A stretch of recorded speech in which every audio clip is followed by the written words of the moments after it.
my lovely little atoms. A very warm welcome to all of you. So, ma'am की AG army, AG's Atoms army कैसी है? I hope आप सब लोग बढ़िया हैं, हेल्थ अच्छी है और it's like third wave is approaching and I am pretty sure आप सब लोग अपना ध्यान रख रहे हैं और मास्क लगाना नहीं भूल रहे हैं. अगर आप कहीं भी जाते हैं प्लीज अवॉइड करिए. आई नो सिचुएशन दिन ब दिन ऐसी होती जा रही है कि मैम खत्म कब होगा. It's too much now. It's taking a toll on our mental health and all. तो students, just remember that time is tough. Everyone is going through the same. This shall too pass. That's what I can say. और बस अपनी पढ़ाई पे ध्यान दो, अपने लोगों से कनेक्टेड रहो, अच्छे से रहो, लड़ाई झगड़ा मत करो, है ना. Peace of mind actually important है. All right. तो आज एजी मैम की पाठशाला में, एजी मैम की क्लास में हम क्या करेंगे? Definitely the name of the topic is given in front of you कि मैम ने पूरा कार्बन एंड इट्स कंपाउंड्स जितना आना है एग्जाम में वो सारा करा दिया with one shot video. Proper revision हो गया है. आई होप आपने वो वीडियो देखी होगी. मंडे हमने लाइव लिया था, पूरा ऑलमोस्ट 1 hour 45 minutes सारा इंपॉर्टेंट चीजें अच्छे से कवर करा दी थी. अब बारी है लास्ट चैप्टर ऑफ केमिस्ट्री. बड़ा दिल दुख रहा है बट डोंट वरी, बहुत सारे टाइप ऑफ सेशंस हम लाते रहेंगे. पीरियोडिक क्लासिफिकेशन ऑफ एलिमेंट्स आज शुरू करें but we'll start with a bridge course. Bridge course करना क्यों जरूरी है? क्योंकि आई रियली वांट कि आप 9th क्लास की वो जो इम्पोर्टेंट चीज है ना, जो इस चैप्टर में हम यूज करेंगे, उन सबसे घबराओ नहीं और ऐसा ना लगे कि मैम कुछ याद नहीं आ रहा. तो आज की क्लास इज मोर अबाउट कि उन सारी चीजों को एक बार रिवाइज कर लेते हैं, दोहरा लेते हैं जो हम 9th में पढ़ चुके हैं. But this will make the concept much easier for you, right? So are you all ready? Ma'am को एक thumbs up and golden heart हो जाए क्योंकि वो मोटिवेशन होगा मेरे लिए. हाँ मैम, बढ़िया, सब बढ़िया. All right. तो मैम की एटम्स आर्मी यहाँ पे अपनी अटेंडेंस लगाती है. You can definitely follow me on my Insta handle. Vedantu का ही हैंडल है, वेदांतु_अनुभा गौर. अनुभा .गौर रखने की कोशिश की बट मिल नहीं रहा था, hence this big name. And video पसंद आए तो लाइक करना है. और जैसा पिछले चैप्टर में आपको सिखाया है, carbon is sharing is caring, वो सबके लिए दिखानी है इन दिस टफ टाइम. तो वीडियो को शेयर करना है और चैनल को सब्सक्राइब जरूर कर लेना है क्योंकि ये आपकी हेल्प करेगा. ये आपका लॉकडाउन में सबसे बड़ा साथी साबित होने वाला है. ओके, चलिए फिर with the full energy let's start. और क्या सबसे पहली चीज है इस चैप्टर को अंडरस्टैंड करने में हेल्प करेगी, which I am pretty sure you all are aware of, क्योंकि ये ऐसी चीज है जो आपको याद होनी चाहिए.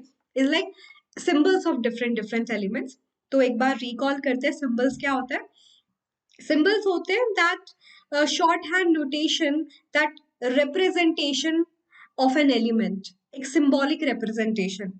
और वो ना पहले अकॉर्डिंग टू डॉल्टन हम क्या लेते थे, बड़े बड़े ही मुश्किल से ना डायग्रामेटिकल रिप्रेजेंटेशन लेते थे कि ऐसे रिप्रेजेंट कर दिया, इसमें एस लिख दिया, इस ऐसे लिख दिया and so on. That doesn't make any sense क्योंकि इसको ऐसे याद करना तो बहुत मुश्किल हो जाता है. तो Berzelius was one of the scientist who came up with this concept कि क्या करें, सारे के सारे जितने हमारे इंपॉर्टेंट, मतलब सारे के सारे एलिमेंट्स को उस एक बेटर तरीके से रिप्रेजेंट करें rather than writing the full name. और वो कैसे करते हैं? By taking their first letter and probably the second letter. अगर सेकेंड लेटर ऑलरेडी किसी और ने ऑक्यूपाई कर लिया वो कॉम्बिनेशन फर्स्ट एंड सेकेंड का, तो कभी कभी फर्स्ट एंड थर्ड लेटर भी लेते हैं. जैसे कि मैं बात करूं, कैल्शियम को हम Ca से रिप्रेजेंट करते हैं फर्स्ट एंड सेकेंड लेटर, लेकिन अगर मैं क्लोरीन की बात करूं तो Cl से रिप्रेजेंट करते हैं first and third letter, right? तो कैसे रिप्रेजेंट करते हैं कि दो लेटर का कॉम्बिनेशन होगा and that is something that was taken from the name. या तो पहला लेटर उसके साथ कॉम्बिनेशन होगा सेकेंड या थर्ड लेटर का. All right. वो क्यों करते हैं आपको पता चला अगर कहीं ऑलरेडी हमने उसको यूज किया हुआ है. और शुरू के 20 एलिमेंट सबसे ज्यादा इंपॉर्टेंट है, आपको इनके बारे में अच्छे से पता होना चाहिए. अच्छे से पता होने का मतलब सबके सिंबल, सबकी इलेक्ट्रॉनिक कॉन्फ़िगरेशन, सबके वैलेंस इलेक्ट्रॉन एंड वैलेंसी. ये जो चार चीजें हैं सबसे ज्यादा इंपॉर्टेंट है to know in this chapter, जिसके हेल्प से सारी प्रॉब्लम सॉल्व हो जाएगी. तो रिवाइज कर ले. Hydrogen, helium, lithium, beryllium, boron, carbon, nitrogen, oxygen, fluorine, neon, sodium, magnesium, aluminium, silicon, phosphorus, sulphur, chlorine, argon, potassium, calcium, सबके नाम लिखे हुए हैं. तो फर्स्ट 10 एलिमेंट्स ना हम ऐसे याद करते थे कि hi hello listen BBC news on floor 9। ठीक है, तो शुरू के 10 एलिमेंट हम ऐसे याद करते थे, hi hello listen BBC news on floor 9। And I am pretty sure अभी तो आपको ये सब करने की जरूरत भी नहीं है, 10th क्लास में हो, आपको ये सीक्वेंस वैसे भी याद होना चाहिए एलिमेंट्स का, बार बार रिवाइज करोगे अच्छे से याद हो जाएगा। और यहाँ पे कुछ ऐसा तो था, ना मांगो अल्लाह से पेप्सी समथिंग कोक और कुछ तो भी था, ना मांगो अल्लाह से पेप्सी स्टिल कुछ तो था, मतलब अभी मुझे याद नहीं आ रहा, काजू कतली इससे कुछ और था। ओके तो ऐसे जो भी आपको बेटर वे लगता है याद करने का, आप डेफिनेटली उसको फॉलो कर सकते हो, बट आई स्टिल से ऐसे ही सीक्वेंस में याद कर लो, इतना सब टेंशन लेने की क्या जरूरत है, 20 एलिमेंट से तो याद करने हैं। ऑलराइट, तो देखो कुछ एलिमेंट्स फिर भी इन सब में से ऐसे होते हैं जिनका ना उनके नाम से कोई सिग्निफिकेंस नहीं होता। अगर मैं बात करूं A G ma'am, argentum, this is the name that we give for silver, I mean symbol that we give for silver. क्या ये कोई सेंस रखता है? सिल्वर में तो कहीं भी एजी नहीं है। तो कई बार ये जो नाम आए हैं वो बहुत डिफरेंट होते हैं उनके एक्चुअल नेम से, जो सिंबल्स लिए हैं, क्योंकि वो उनके ओरिजिन से आए हैं, ग्रीक एंड लैटिन नेम, वो वहां से लिया गया है। तो कुछ ग्रीक एंड लैटिन नेम अगर है भी तो आपको पता होने चाहिए, जैसे कि स्टेबियम विच इज एंटीमनी को एसबी से रिप्रेजेंट करता है, वो उसके लैटिन नेम स्टेबियम से आया है। कॉपर इज सीयू, क्योंकि क्यूपरम उसका लैटिन नेम है, सीयू उठाया है, उनके लैटिन नेम से उठाए हैं। गोल्ड को एयू क्योंकि ऑरम है, एयू। आयन को एफई क्योंकि फेरम है। लेड का मुझे सबसे औसम लगता है, plumbum, P B plumbum. Okay, mercury is A G, hydrogyrum or hydrogyrum, I don't know how you pronounce it. Potassium K for kalium, silver Ag, argentum, first and third letter, sodium nana, natrium, and tin is for stannum, which is Sn. Right तो ये कुछ symbols है, आपको पता होना चाहिए, important है, and I am pretty sure पता ही है, it's more of like revision. और ये कॉन्सेप्ट किसने दिया था, बताया था मैंने, बर्जीलियस ने दिया था, कि भाई ऐसे फर्स्ट लेटर का कॉम्बिनेशन ले लेते हैं सेकेंड लेटर या थर्ड लेटर के साथ, बस कुछ है जो ओरिजिन से आए। अगर आपको सिंबल पता है, दूसरी चीज आपको क्या पता होनी चाहिए, जैसे मैंने बताया कि उस पर्टिकुलर एलिमेंट की कॉन्फ़िगरेशन क्या है। कॉन्फ़िगरेशन क्या बताती है कि किसी एलिमेंट के डिफरेंट डिफरेंट ऑर्बिट्स में इलेक्ट्रॉन्स कैसे प्रेजेंट है ना। तो डिफरेंट डिफरेंट ऑर्बिट्स में इलेक्ट्रॉन का presentation is something that gives the electronic configuration. जैसे कि मैं कार्बन की बात करूं, एटॉमिक नंबर है 6, याद करो एटॉमिक नंबर क्या रिप्रेजेंट करता है। Atomic number is the unique property of an element and that number represents the proton. And atom is neutral, तो जितने प्रोटॉन होंगे उतने इलेक्ट्रॉन होंगे, ताकि जितना पॉजिटिव उतना नेगेटिव चार्ज, तभी electron I mean atom neutral है। तो 6 प्रोटॉन 6 इलेक्ट्रॉन है, इलेक्ट्रॉन का presentation in different different shell, that's what the electronic configuration is. और 6 इलेक्ट्रॉन को कैसे फिल करते हैं डिफरेंट डिफरेंट ऑर्बिट में, according to the rule 2n² rule, yes और no. n is equal to the number of orbit, Bohr and Bury दोनों ने मिलके रूल दिया था, बोहर एंड बरी रूल बोलते हैं, कि फर्स्ट इज 2 into 1 का square, second is second orbit 2 into 2 का स्क्वायर, सेकेंड के अलावा थर्ड ऑर्बिट 2 into 3 का square. This is the maximum capacity of N orbit, कि उसमें कितने इलेक्ट्रॉन आ सकते हैं एक दूसरे को बिना इंटरप्ट किए। तो पहले शेल में मैक्सिमम 2, दूसरे में 8, क्योंकि 2 का स्क्वायर 4, 4 into 2 8। बट मेरे पास 6 इलेक्ट्रॉन थे जिसमें से 2 फिल कर दिए, 4 बचे। So that's the configuration of carbon. So I hope वो सारे नोट्स खुल रहे हैं, वो सारे कॉन्सेप्ट्स याद आ रहे हैं कि डिफरेंट डिफरेंट एटम्स की कॉन्फ़िगरेशन क्या है। क्योंकि अगर कॉन्फ़िगरेशन पता है, बहुत सारे काम इस चैप्टर के पीरियोडिक क्लासिफिकेशन के आसान होने वाले हैं। कई बार आपसे क्वेश्चन पूछेंगे कि जितने एलिमेंट्स मेरी टेबल में लिखे हुए हैं उनमें वैलेंसी कैसे वेरी कर रही है, जब मैं लेफ्ट से राइट मूव कर रहा हूँ टेबल में या टॉप से बॉटम में मूव कर रहा हूँ, तो वैलेंसी कैसे वेरी कर रही है। और अगर मुझे कॉन्फ़िगरेशन पता है, आपको भी पता है, वैलेंसी आसानी से निकाल सकते हैं। पिछले चैप्टर में पढ़ा है, कार्बन की बात करूँ, टेट्रा वैलेंसी शो करता है। और वैलेंसी कैसे, अगर मैं फॉर्मूला की बात करूँ, ट्रिक जो हम यूज करते हैं, वो ट्रिक क्या है, वैलेंस इलेक्ट्रॉन पता चल जाते हैं जब मैं कॉन्फ़िगरेशन लिखती हूँ, electron present in the last shell. अगर वैलेंस इलेक्ट्रॉन 1 से 4 है तो valency is equal to valence electron, याद आया कि नहीं।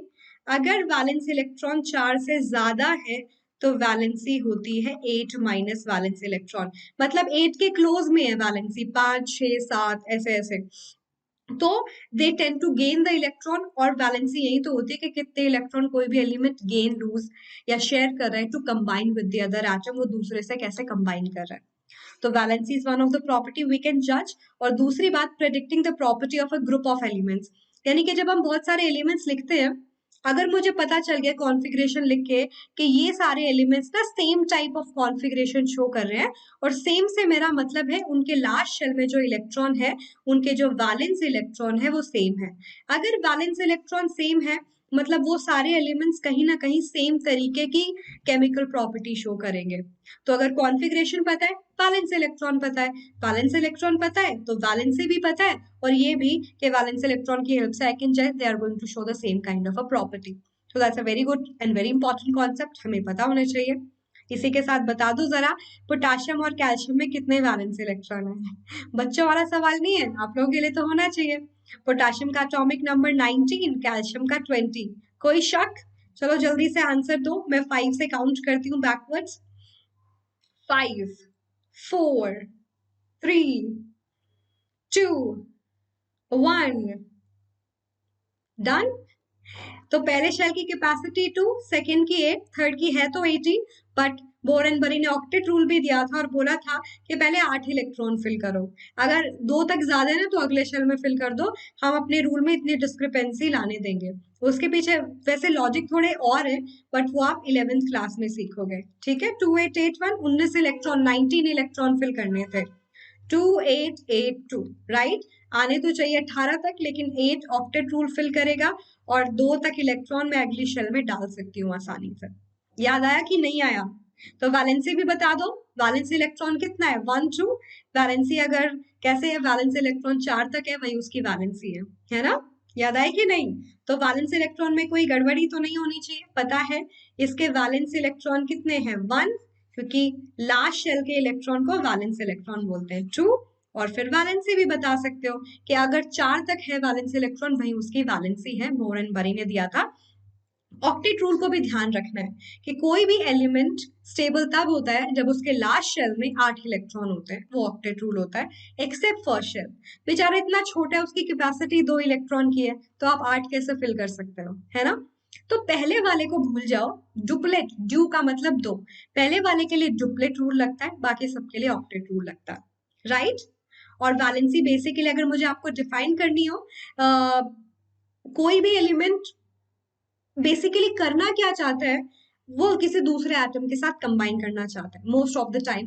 और उसका रीजन क्या है कंबाइन करने का, कि ना मैं दूसरे एटम को या तो कुछ इलेक्ट्रॉन दे दूं या उससे ले लूं या शेयर कर लूं, ताकि मैं भी ऑक्टेट रूल को फॉलो करूं, just like noble gases did. Noble gases are the inert gases जो किसी से रिएक्ट नहीं करती, और यही रीजन है कि उनके लास्ट शेल में ऑलरेडी ऑक्टेट रूल फॉलो हो रहा है। तो they like we don't care, हम ऑलरेडी स्टेबल है, हम क्यों किसी के साथ कंबाइन करें, हम क्यों किसी को इलेक्ट्रॉन दे ले या शेयर करें, ठीक है। So only a little chemical activity is observed when the outermost shell is completely filled. Neon की बात करूं, 10 एटॉमिक नंबर है, कॉन्फ़िगरेशन बन गया 28, कोई डाउट तो नहीं है। तो ये ऑलरेडी स्टेबल है, ऑक्टेट रूल को फॉलो कर रहा है, तो उनकी रिएक्टिविटी बहुत मिनिमम ना के बराबर होती है। और अगर मुझे इसकी वैलेंसी लिखनी है तो कितनी होती है? 0, because they don't want to lose, gain or share electron which define its combining capacity, right? या फिर रूल के हिसाब से जाओ, 4 से ज्यादा वैलेंस इलेक्ट्रॉन है तो 8 माइनस वैलेंस इलेक्ट्रॉन। तो वैलेंसी का 0 का मतलब कंबाइनिंग कैपेसिटी का 0 होना, किसी से कंबाइन नहीं करेगा, राइट। कंबाइनिंग कैपेसिटी ही वैलेंसी कहलाती है, कि कोई एलिमेंट किसी से कैसे कंबाइन कर रहा है। ये बहुत ही इंपॉर्टेंट बात है, जरा ध्यान से सुनो, पढ़ो। The number of bonds that an atom can form as part of a compound is expressed by the valency of element. Carbon 4 bond क्यों बनाता है? क्योंकि उसकी वैलेंसी 4 है, ठीक है। वैलेंसी बताती है maximum number of bond formation. Oxygen की बात करूं, ऑक्सीजन की वैलेंसी कितनी है? 2, 6 मत बोलना, ठीक है। वैलेंसी होती है कंबाइनिंग कैपेसिटी, 2 इलेक्ट्रॉन गेन करना चाहेगा ना ऑक्टेट पूरा करने के लिए, तो कितने बॉन्ड बनाएगा ऑक्सीजन? 2 बॉन्ड बनाएगा। बड़ी इंपॉर्टेंट छोटी छोटी बट मोटी बातें हैं ये, और ये आपका बेस तैयार कर रही है पीरियोडिक क्लासिफिकेशन को और अच्छा से अच्छा समझने के लिए, राइट। तो याद रखना, जैसे हमें एग्जांपल देते हैं ना, बी लाइक शर्मा जी का बेटा बेटी and all, I am Sharma ji की बेटी तो, बट या तो बट हाँ, मेरे डैड डेफिनेटली, मेरे पेरेंट्स मेरा एग्जाम्पल तो नहीं देते होंगे, क्योंकि पेरेंट्स को हमेशा कोई और अच्छा लगता है, होता है ना, उनके जैसे बनो टाइप। तो इसी तरीके से एलिमेंट्स को किसकी कहावत दी जाती है नोबल गैसेस की, कि वो लास्ट शेल में कंप्लीटली फिल्ड इलेक्ट्रॉन कैरी कर रहे हैं जितनी उनकी कैपेसिटी थी, इसीलिए कम रिएक्टिव है। और जितने भी एलिमेंट हैं वो रेस में लगे हैं just to show the same configuration, इसीलिए वो इलेक्ट्रॉन को लूज गेन या शेयर करते हैं, वहीं से उसकी वैलेंसी डिफाइन होती है, राइट, कि कितने इलेक्ट्रॉन लूज गेन और शेयर किए, राइट, उसी रेस का हिस्सा बनने के लिए। So I am pretty sure that make sense, सारी चीजें याद आ रही है। वेदांतु का हिस्सा बनना है कि नहीं बनना? देखो, I am very happy, I am in Vedantu since almost 2.5 3 year होने वाले, 3 years होने वाले हैं, honestly speaking, and I am so lucky that I got this organisation. So I am pretty sure you are going to have the same experience being a student also, क्योंकि ये एक ऐसा platform है जिसपे student oriented programs होते हैं, ना कि कोई और सेल्स ओरिएंटेड और समथिंग। तो बस हम इतना चाहते हैं कि अगर आपको थोड़ा और बेटर करना, आपको लगता है कि there are certain areas of improvement जो आप फील करते हो, तो this is the platform that you can definitely join, क्योंकि यहाँ सारे आपके कोर्सेज लाइव होते हैं, जिसमें मास्टर टीचर्स आपको पढ़ाते भी हैं, आपके डाउट्स भी सॉल्व होते हैं, क्लास टीचर्स भी होते हैं, आपको बहुत ही फन मतलब एक्टिविटीज होती है, क्विजेस होती है पढ़ाते वक्त, ताकि आपका participation we can make sure. क्योंकि फिजिकल क्लासरूम में क्या होता था, टीचर लिखता था, बच्चे नोट करते थे, टीचर ने कभी पूछ लिया, बट एक होता है ना, हर एक बच्चे का इक्वल पार्टिसिपेशन नहीं हो पाता था। But here we are trying to build the same. और सिर्फ केमिस्ट्री की बात नहीं करी, सारे इंपॉर्टेंट 6 सब्जेक्ट आपको पढ़ाए जाएंगे with their best master teachers, physics, chemistry, mathematics, biology, English and SST, सारे 6 सब्जेक्ट्स। और प्रॉपर असाइनमेंट भी मिलेंगे, हर एक क्लास के नोट्स विद टीचर्स फीडबैक के इम्पोर्टेंट है कि नहीं। और तो और जो क्लासिक प्लान है, जो कि एक स्पेशल प्लान है, इसमें एक और फीचर मिल रहा है जो शायद लाइट में नहीं है, दैट्स डाउट सॉल्विंग ऐप। ठीक है, तो आपको लगता है कि मैम पढ़ाई करते वक्त तो लगता है सब समझ आ गया, बट जब मैं रिवाइज करता हूँ कि करती हूँ, मुझे बहुत सारे डाउट आते हैं, बट वो कैसे सॉल्व होंगे? This is a very breakthrough feature. और आपको कैसे मिलेगा, चलो मैं आपको लेके चलती हूँ किसी एक वीडियो पे, to kind of making you understand the same. एक वीडियो ओपन कर लेते हैं। हाँ, तो ये वीडियो हमारा वही carbon and its compound in one shot, देख लेना प्लीज। इसके नीचे जो अभी वीडियो देख रहे हो, ये देखो ऐसे डिस्क्रिप्शन बॉक्स होगा, शो मोर, ओपन करना है, और ओपन करके यहाँ देखो लिखा है सीबीएसई टर्म 2 सिलेबस, क्लिक किया।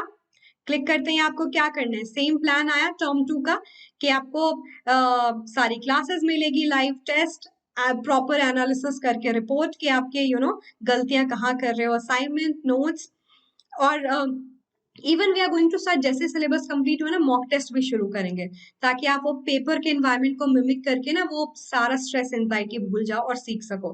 तो term 2 overall is going to be very beneficial to you when it comes to the entire course. ठीक है, और बहुत सारे फीचर्स मिलेंगे फ्री में, आप बहुत सारे micro courses which our chapter based courses, topic based courses, वो भी ज्वाइन कर सकते हो। ठीक है, कि हाँ अभी भी इस चैप्टर में प्रॉब्लम रह गई तो फ्री में मिलेंगे। ठीक है, not talking about the trial app, but हाँ उसके अलावा पूरा कोर्स की बात करूं तो। और क्लासिक क्योंकि मैम का फेवरेट क्यों है, because of this particular feature, mobile app पे डाउट सॉल्व होना, 8 AM से 11 PM हमारी ऐप एक्टिव होती है। तो जब चाहे आप 9 बजे पढ़ रहे हो तब डाउट आए, दिन में 12 बजे पढ़ रहे हैं तब डाउट आए, पोस्ट करो, सॉल्व होंगे। और कंप्लीट कोर्स की अगर मैं बात करूं, कुछ सोचना नहीं है, देखो 1500 का डिस्काउंट मिला क्योंकि एजी प्रो अप्लाई हो गया, नहीं हुआ तो भी मैम का कोड याद रखना है, और you will gate my batches because एक बैच अभी शुरू हुआ है, राइट। तो पूरे कोर्स का प्राइस है। अब एग्जाम कभी भी हो सकता है, हमें नहीं पता एग्जाम कब होंगे, क्योंकि सीबीएसई ने ऐसा कुछ बताया नहीं है, नोइंग द फैक्ट कि थर्ड वेव ऐसा लग रहा है आ रही है। तो जब भी एग्जाम होंगे, पूरे कोर्स में जितनी भी एक्टिविटीज होंगी, चाहे वो वी नर्चर से रिलेटेड हो, आपको कुछ स्पेशल कोर्सेज देने हो, सब कुछ इंक्लूडेड होगा। ठीक है, तो दिस इज इट। और बेस्ट पार्ट इज, अगर ट्रायल पैक लेना हो तो आप वो भी ले सकते हैं, कि हाँ भाई ma'am can I be sure about it, तो 15 डेज का ट्रायल पैक है। एंड एजी प्रो के साथ don't worry, this is not 15 days 15-30, but ये 30 डेज के लिए मिलेगा आपको, क्योंकि 15 डेज बोनस की तरह आपको मिलेंगे। So avail this opportunity and be the part of my batches and other teachers batches, ये देखो मैम का डैशबोर्ड है, जैसे वेदांतु के मैं क्लासेस लेती हूँ, मैं आपको यहाँ पे दिखाती हूँ एक रिप्ले चला के कि मेरे पास पूरा डेटा है, हर सेशन का डेटा हमारे साथ ऐसे शेयर होता है कि टीचर्स आपने आपकी क्लास में इतने डाउट्स आए, कितने सॉल्व हुए। ये देखो 203 में से 203 डाउट सॉल्व हुए। और सेशन की शुरुआत कैसे होती है, हर एक सेशन की शुरुआत होती है कैसे, आपके क्विजेस लेके रिकैप करते हैं पुराने सेशन की क्विजेस लेके, और वील मेक श्योर कि आप रिवाइज करो। लास्ट में समराइज करते हैं चीजों को, अच्छे से पढ़ाया जाता है, सारे एग्जाम्पल्स दिए जाते हैं, आपसे बार बार रिस्पॉन्स पूछा जाता है, यस और नो कितना समझ आया। So these are going to be very interactive classes, you will enjoy being a part of it, and trust me it's worth participating. तो आइए और इस कोर्स का हिस्सा बनिए, you will also find it कि हाँ, that was a wise decision that I have taken, है ना। बैच की डिटेल है, 27 को था एक, अभी ये 10 जनवरी को ही शुरू हुआ है, तो ये नया बैच है, शुरू से पढ़ाई करेंगे, एजी प्रो लगाना है, मैंने आपको पूरा प्रोसीजर बताया कहाँ कैसे, राइट। तो अब आगे बढ़े, थम्स अप, यो, या फिर V for Vedantu, V for victory, okay. उसके अलावा एक दो और कॉन्सेप्ट है जिनको हम यूज करेंगे, जिसमें से सबसे फेमस, सबसे इंपॉर्टेंट कॉन्सेप्ट है आइसोटोप। आइसो का मतलब ही सेम है, आइसोटोप कुछ कुछ याद आया, दिमाग की बत्ती जल रही है। आइसोटोप क्या होता है? One of two or more species of atom of a chemical element with the same atomic number, nearly identical chemical behavior, but different atomic mass and physical property. Oops, कितना कॉम्प्लिकेट कर दिया। Simple भाषा में बताऊं, isotope होते हैं जिसमें मेरे सेम एलिमेंट का, अगर मैं ना एक पूरा कोई डब्बा ले लूं, मान लो, ठीक है, कोई बड़ा सा पैकेज ले लिया, तो इवन सेम एलिमेंट के जितने भी एटम्स होते हैं ना बच्चा लोग, वो सारे के सारे एटम्स का जो मास है वो सेम नहीं हो सकता, कभी कभी डिफर करता है। जैसे हाइड्रोजन की बात करूं तो 98% मेरा, सपोज ये हाइड्रोजन का सैंपल था, 98% जो मेरा हाइड्रोजन है ना, 98.9, वो एग्जिस्ट करता है इस फॉर्म में 1H1। याद आया कुछ कि वो वाला हाइड्रोजन है, एटॉमिक नंबर तो सेम ही रहता है, कभी चेंज नहीं होता, बट जिसका मास नंबर है 1, और मास नंबर क्या डिपिक्ट कर रहा है? Number of neutron and proton. 98.9% ही है, पर बाकी का जो है 1.1 कुछ परसेंट बच गया ना बच्चा लोग, ये वाला जो पोर्शन है, इसमें इसी हाइड्रोजन के डिफरेंट टाइप ऑफ एटम्स भी आ सकते हैं जिनका मास कुछ और होता है, 1H2 1H3, मतलब 2 unit mass and 3 unit mass. So when same element exists in different kind of atoms as in different kind of mass, और मास सिर्फ वेरी कर सकता है न्यूट्रॉन्स के नंबर में चेंज आने की वजह से, क्योंकि न्यूट्रॉन कैरी मास, एक एटम के प्रोटॉन कभी भी चेंज नहीं हो सकते, proton is the unique number for a particular element that always be same. Hydrogen hydrogen hydrogen ही तो है ना, तो प्रोटॉन यूनिक नंबर थोड़ी ना चेंज होगा। ये इस एक 98% जो है 98.9, उसका मास 1 यूनिट है, बाकी का 2-3 यूनिट इसलिए है क्योंकि न्यूट्रॉन चेंज हो गए कुछ एटम्स के अंदर, ठीक है। अब एलिमेंट सेम है तो केमिकल प्रॉपर्टी सेम होगी, है ना, nearly identical chemical behaviour, but mass is a physical property, अगर मास चेंज हो रहा है मतलब उनकी फिजिकल प्रॉपर्टी बदल सकती है, right. Every chemical element has one or more isotope.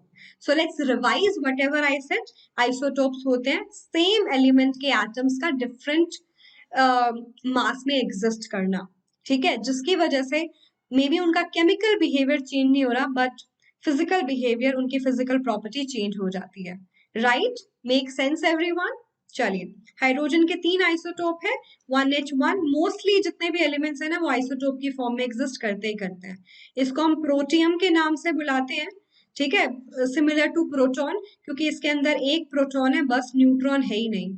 ये क्या होता है? Mass, mass is due to neutron proton, अगर प्रोटॉन 1 है तो न्यूट्रॉन 0 होगा ना, तभी 1 आएगा। मैथ्स कर रहे हैं सबसे सिंपल, अगर प्रोटॉन 1 है और न्यूट्रॉन प्रोटॉन का सम भी 1 है तो न्यूट्रॉन तो 0 होगा ना। तो ऐसा न्यूक्लियस है हाइड्रोजन का जिसके अंदर सिर्फ एक ही प्रोटॉन है और कुछ और नहीं है, तो प्रोटियम। 2 मास, इसको बोलते हैं ड्यूटीरियम, ड्यू फॉर 2, ड्यूटीरियम, और ये है 3 tritium, right. So I just have these 3 isotope of hydrogen, and ऐसे कार्बन के भी होते हैं, ऐसे भी लिख सकते हैं, C12, C13, C14. So most of the elements exist in the form of isotope where the element is same but their atoms mass is kind of varying, right? Isobar भी है, आइसो का मतलब same, बार का मतलब more of like mass. जब मेरे पास different element है जिनका मास सेम है, और मास सेम तभी आ सकता है जब उनका नंबर ऑफ न्यूक्लियॉन सेम हो। नंबर ऑफ न्यूक्लियॉन मतलब न्यूक्लियस के अंदर जो भी है विच इज न्यूट्रॉन प्रोटॉन, उनका जो नंबर है वो सेम है। सो आर्गन है, कैल्शियम है। Atomic number 18, it's a gas, noble gas. It's a solid which is a metal. देखो डिफरेंट डिफरेंट प्रॉपर्टी, इसको नॉन मेटल की कैटेगरी में रखते हैं। एटॉमिक नंबर चेंज है, एलिमेंट्स अलग अलग है बट मास सेम है। मास सेम क्यों आया? क्योंकि न्यूट्रॉन और प्रोटॉन का नंबर सेम हो सकता है, ठीक है। Isobar of different chemical elements have different atomic number and same mass number, ठीक है। तो क्योंकि एलिमेंट ही अलग हो गए तो हो सकता है फिजिकल प्रॉपर्टी भी अलग हो, केमिकल प्रॉपर्टी तो अलग होगी ही होगी। डिफरेंट केमिकल प्रॉपर्टी क्योंकि डिफरेंट एलिमेंट है, और may not have similar chemical property, क्योंकि अगर element I mean physical property, element ही अलग हो गए तो जरूरी नहीं है उनकी फिजिकल प्रॉपर्टी मैच करे, even though the mass is kind of same, right. तो एक एग्जांपल भी आपको समझा दिया। आर्गन, यानी इस लिस्ट में पोटेशियम को भी डाल सकते हो, आर्गन, पोटेशियम, कैल्शियम, भाई भाई तीनों, मतलब 18 एटॉमिक नंबर, 19 एटॉमिक नंबर, 20, और तीनों का मास सेम है 40 40 40, राइट। तो एक और question, can you right the isotope of chlorine? Interesting question. और इस पे ना 9th क्लास में बहुत सारे क्वेश्चंस भी होते थे, याद है क्या? क्लोरीन के आइसोटोप, एटॉमिक नंबर मैंने बता दिया है, मास गैस करना है, ठीक है। मास चेंज हो रहा है ना, एटॉमिक नंबर तो सेम रहता है, ये आपको बताना है मुझे। What are isotones? Answer in comment section. Isotones, iso का मतलब सेम, टोन कहाँ से आया ये आपको सोचना है, क्योंकि मैं पढ़ा चुकी हूँ 9th में। अगर याद ना आए तो मैम की पुरानी 9th क्लास की वीडियो भी देख सकते हो, पढ़ा होगा ना पिछले साल। अगर नहीं हो तो this is the opportunity that you should not miss, right. तो स्टूडेंट्स, ये छोटी छोटी बातें थी जो आपको पता होनी चाहिए। अब देखो एलिमेंट्स ना आते जा रहे हैं, आते जा रहे हैं, डिस्कवर होते जा रहे हैं, होते जा रहे हैं, और वो डिफरेंट डिफरेंट फॉर्म में भी हम उनकी चीजें देखने लगे कि वो आइसोटोप में एग्जिस्ट करते हैं, आइसोबार में एग्जिस्ट करते हैं। हमें उनके कॉन्फ़िगरेशन के बारे में पता चला, वैलेंस इलेक्ट्रॉन के, कुछ एलिमेंट के वैलेंस इलेक्ट्रॉन सेम हो सकते हैं। तो ना एक टाइम आया कि एलिमेंट्स बनने शुरू हो गए, तो साइंटिस्ट ने सोचा कि क्लासिफिकेशन उनका बहुत जरूरी है। क्यों? Classification is more about the systematic representation ना। मान लो अगर आपका कमरा ऐसे हो तो मम्मी से क्या पड़ेगी? फ्लाइंग चप्पल भी पड़ेगी, अच्छे वाली मार भी पड़ेगी। And clutter, clutter is not something good, आपको काम करने के लिए भी रोकेगा। और हमेशा हम एक सिस्टमैटिक अरेंजमेंट चाहते हैं, कि मान लो मॉल में भी जा रहे हैं, एवरीथिंग इज सो अरेंज कि ये स्मॉल साइज का सेक्शन है, एक्स्ट्रा स्मॉल है, लार्ज है। मुझे तो कई बार अपने साइज के कपड़े भी नहीं मिलते, हाय दुख भरी कहानी। आप बुक्स के सेक्शन में जाते हो, उसमें भी लिखा होता है कि ये सेक्शन थ्रिलर का है, ये फिक्शन का है, ये सेल्फ हेल्प बुक्स हैं। एंड अगर वैसे एकेडमिक बुक्स की बात करूं, 8th क्लास की बुक है, साइंस की, फिजिक्स की, एंड इट्स सो इजी, आप आराम से जाके सेक्शन चूज करके अपनी बुक चूज कर लेंगे आसानी से। तो क्लासिफिकेशन इज नीडेड, इससे टाइम सेव होगा। एक जैसी चीजों को एक साथ रखने से हम आसानी से उनको समझ सकते हैं, है ना। इसी तरीके से जब एलिमेंट्स डिस्कवर होते चले गए तो उनका भी क्लासिफिकेशन का अटेम्प्ट किया गया by different different role, by keeping them together, which is something that's a good idea. तो हमें हमेशा ओपन रहना चाहिए, है ना, सजेशंस के लिए। कभी भी कुछ भी नए आइडियाज आ सकते हैं, and that's a good thing. क्या पता आपके नाम पे भी कोई डिस्कवरी हो जाए, आपका भी आइडिया पेटेंट हो जाए। तो think big, think good, and it will really help you, right. तो एलिमेंट्स, मैम एलिमेंट्स एलिमेंट्स करिए, एलिमेंट्स क्या होते हैं ये भी 9th क्लास में पढ़ा था। Elements are kind of a simplest substances, है ना। सिंपलेस्ट सब्सटेंसेस का मतलब simplest substances which is made up of same atom, they are like pure. Simplest का मतलब है चाहे इसको कितना ही डिवाइड कर लो, you will get the same substance, right? Elements are the pure and simplest substances which on division will give you the same substance. And that's a general representation element के बारे में बताऊं। और अगर आज की हिस्ट्री के ध्यान में रखते हुए और आज की तक की मैं बात करूं, तो अब तक हम 118 एलिमेंट्स तक पहुंच चुके हैं, और आई थिंक 119th में डिस्कवर हो गया है, और साइंटिस्ट बोल रहे हैं 127 तक डिस्कवर हो सकते हैं, ठीक है। तो बताना क्या चाहती हूँ, उनको एक अच्छे क्लासिफाइड तरीके से रखना जरूरी है ताकि उनको पढ़ना आसान हो जाए, कि मैं ग्रुप्स बना लूं कि इनकी प्रॉपर्टी सेम है, इनको एक साथ पढ़ लो, इनको एक साथ। ठीक है, तो उसी की वजह से हम एक टेबल पढ़ते हैं जिसका नाम है पीरियोडिक टेबल।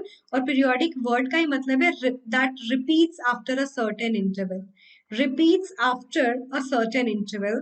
जैसे स्कूल में होते हैं, क्या होते हैं, पीरियोडिक टेस्ट होते हैं कि नहीं होते? कि मैम अब तो कुछ नहीं पता कोरोना की वजह से। तो पीरियोडिक टेस्ट 15 डेज या 1 मंथ में या बाई वीकली जो भी है वो रिपीट होते हैं। तो पीरियोडिक टेबल भी एक ऐसी टेबल है जिसमें प्रॉपर्टी रिपीट्स होती है after a certain interval, right. And modern periodic table सबसे ज्यादा इंपॉर्टेंट है, एग्जाम पॉइंट ऑफ व्यू से सबसे ज्यादा इंपॉर्टेंट है, जिसको हम डिटेल से पढ़ेंगे तो उसकी कोई चिंता नहीं करनी। इसमें हम क्या देखते हैं, हॉरिजॉन्टल रो होती है और वर्टिकल कॉलम होती है। ठीक है, हॉरिजॉन्टल रो को बोलते हैं ऐसे, ऐसे जो रो बनी है इनको बोलते हैं पीरियड्स। एंड वर्टिकल जो कॉलम है उसको बोलते हैं ग्रुप्स। ठीक है, फिर से टेबल में दिखाओ। ये है पीरियड्स, पहला पीरियड, इसमें 2 मेंबर है, हाइड्रोजन और हीलियम। ये दूसरा पीरियड, सेकंड हॉरिजॉन्टल रो, इसमें लिथियम से लेके मेरे नियोन तक है। ये third horizontal row, third period. Fourth, fifth, six, seven, 7 period है। डोंट से 8 9, क्योंकि ये जो एलिमेंट मिसिंग है ना, इनको हमने अलग से यहाँ पे रखा है ड्यू टू सम रीजंस, क्योंकि इनकी प्रॉपर्टी थोड़ी सी अलग थी, इससे मैच नहीं कर रही थी, उसके बारे में हम बाद में डिटेल से पढ़ेंगे। तो I have 7 periods in my modern periodic table. Group होते हैं वर्टिकल कॉलम, एक ग्रुप, दूसरा ग्रुप, तीसरा, चौथा, इस तरीके से 18 ग्रुप है। इसको याद करने का बहुत आसान सा तरीका है, HPVG। हमारे मैथ्स वाले सर के नाम पे बनाते हैं, हर्ष प्रियम। हर्ष प्रियम वेरी जनरस, है ना, हर्ष प्रियम सर है भी, नहीं है? नहीं तो बस सर को बताना पड़ेगा। और इस बात का क्या मतलब है, इसको कनेक्ट करते हैं कि HPVG, Harsh Priyam very generous, stands for what? H for horizontal, P for period, के हॉरिजॉन्टल जो लाइन है ना वो मेरी पीरियड को डिपिक्ट करती है।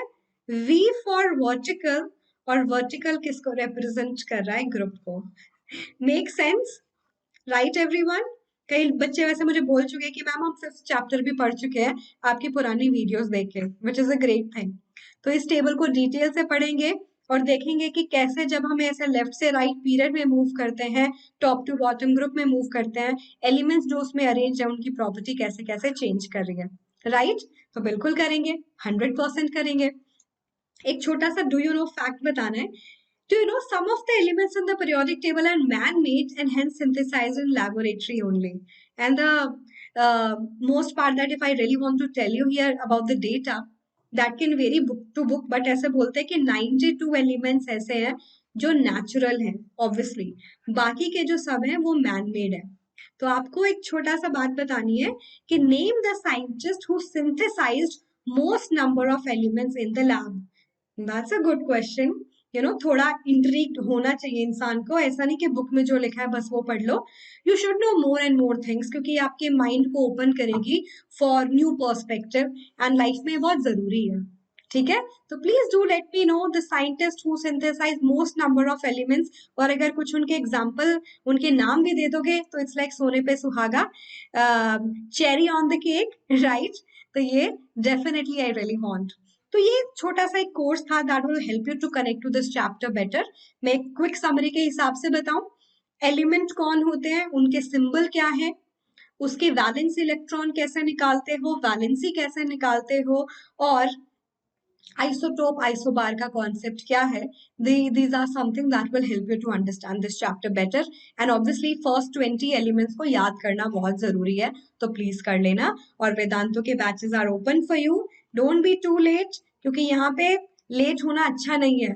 नया बैच शुरू हुआ है 10th को, तो you will get the batch, be a part of this batch, be happy and से #AGPro, because that will give you that extra discount that we are giving। ठीक है, एजी मैम की क्लास में आओगे, उनके कूपन कोड से आओगे तो आपको फायदा तो मिलना चाहिए ना, और वो मिलेगा। ऑलराइट, हाँ, तो इसी के साथ आई होप इसको पढ़ने के बाद पूरा रेडी हो, पूरा मतलब मोड में कि मैम अब बिल्कुल तैयार है, पीरियोडिक क्लासिफिकेशन में पढ़ डालेंगे, ऐसा पढ़ेंगे कि हाँ कोई हमारे मार्क्स ना ले नहीं सकता इन दोनों चैप्टर में से। टर्म 2 में जो गलती हुई टर्म 1 में वो रिपीट नहीं करेंगे, that I would love to no.